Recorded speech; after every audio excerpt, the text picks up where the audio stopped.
बिस्मिल्लाहिर्रहमानिर्रहीम, अस्सलाम वालेकुम। मैं हूं जमशेद खान। वीलॉग शुरू करते हुए और वीलॉग शुरू करने से पहले जो है वो मैं सोचता रहा, खबरें देख रहा था, खबरें सुन रहे थे कि किस तरह जो है पाकिस्तान तहरीक इंसाफ जो है वो पैंतरे बदल रही है, किस तरह के से जो है चालाकी मक्कारी के साथ जो है अपने पुराने जो मौकफ है वो हट के नए नए मौकफ अपना रही है। गुज़िश्ता दिनों एक खबर आई कि लेफ्टिनेंट जनरल फैज़ हमीद जो हैं यहाँ पे साबिक DGISI भी रह चुके हैं, उनके खिलाफ जो एक चार्जशीट पेश की गई और कोर्ट मार्शल का जो एक प्रोसेस है वो चल रहा है। उन खबरों के बाद जो है वो सियासी हलचल जो है वो देखने में मिल रही है और देखने में भी बड़ी अजीब अजीब बातें सुनने में आ रही है। माजी में देखा जाए तो यहाँ पर पाकिस्तान तहरीक इंसाफ जो थे यहाँ पर अपनी कराबत के हवाले से, अपने ताल्लुक के हवाले से ना सिर्फ ये क्रेडिट लेते थे बल्कि यहाँ पर उठते बैठते उनकी जुबान पर कुछ नाम भी थे जो कि आला फौजी ओहदों पर शामिल थे, जिसमें एक फैज हमीद साहब भी जो है वो शामिल थे। इसी तरह साबिक आर्मी चीफ के हवाले से जो है उनके बयानात जो है अभी तक यहाँ पे सोशल मीडिया पर भी मौजूद है कि वो आर्मी चीफ उनका बाप है।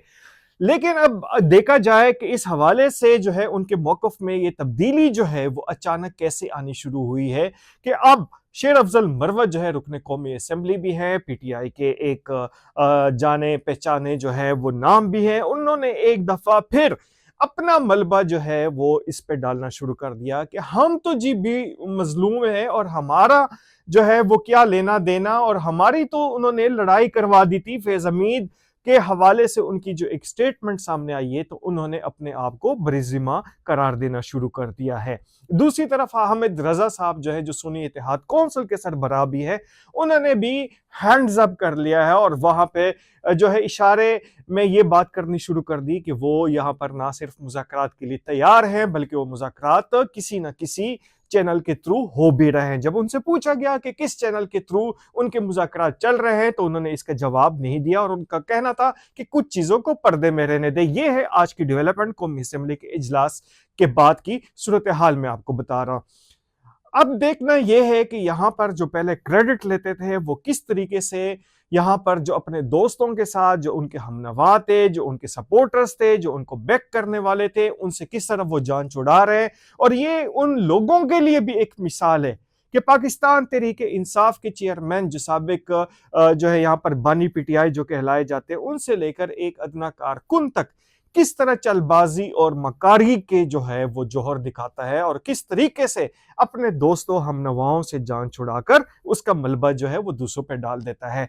ये अब भी उन लोगों के लिए जो है एक मिसाल है और अब उनके लिए मैसेज भी है कि दर पर्दा जो लोग भी पाकिस्तान तहरीक इंसाफ के फाइनेंशियली सपोर्टर है, इखलाकी सपोर्टर है, वैसे सपोर्टर है, तो उनके लिए भी एक मैसेज है कि आप पे भी ये बारी आने वाली है कि आपका वजन, जो आपका बोझ है वो उठाकर फेंक दिया जाएगा और ना लेना और ना देने वाली सूरत हाल होगी। और इसकी सबसे जिंदा एक मिसाल जो थी अभी फैज हमीद की है। तो दूसरी सबसे बड़ी मिसाल जो वो 27 नवंबर को सामने आई कि किस तरीके से बुशरा बीबी और अली अमीन गंडापुर यहां पर मैदान से भागे, उन्होंने अपने कारकुनों को छोड़ा और इसके बाद इस वक्त जो मुख्तलिफ जेलों में, हवालातों में बंद उनके पाकिस्तान तहरीक इंसाफ के कारकुन हैं वो किस अजियत से गुजर रहे हैं, उनके वालिदैन किस अजियत से गुजर रहे हैं, इनका कोई लेना देना नहीं है। क्योंकि यहां पर फिर बात की जाए अली अमीन गंडापुर की तो इस वक्त वो खातिर तवाज़ुन में मसरूफ है। उनकी तरजीहात सिर्फ और सिर्फ बुशरा बीबी और इमरान खान के सामने नंबर बनाने की है और वो उसमें कुछ हद तक कामयाब भी है। फिर बात करते हैं कि किस तरीके से जो है यहां पर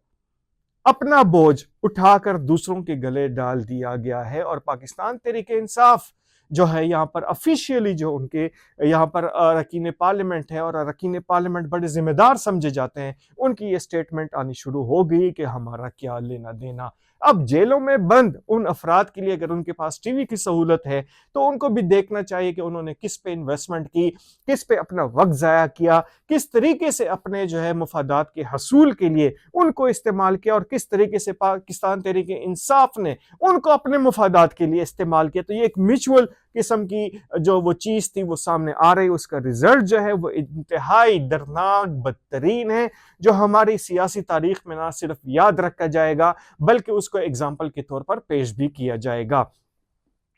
इस वक्त जो फिर सूरत हाल जो एक सामने आ रही है वो यही है कि पाकिस्तान तहरीक इंसाफ जो बज़ाहिर कहा जाता है कि यहाँ पर जो है वो मुख्तलिफ किस्म के ग्रुपों में बटी हुई है, लेकिन इंतशार की बात हो, फसाद की बात हो, इल्ज़ाम की बात हो, चलाकी की बात हो और इसके मकारी की बात हो, तो वो सब यकजा है। इसमें कोई दूसरी राय नहीं है कि पाकिस्तान तहरीक इंसाफ के जो मकारी के जो हुनर है, जो चलाकी के हुनर है, वो इस वक्त किसी जमात के पास नहीं है। अल्लाह आपको और हमें सबको इनकी शर से बचाए, आमीन। इजाजत दीजिए, अल्लाह हाफिज।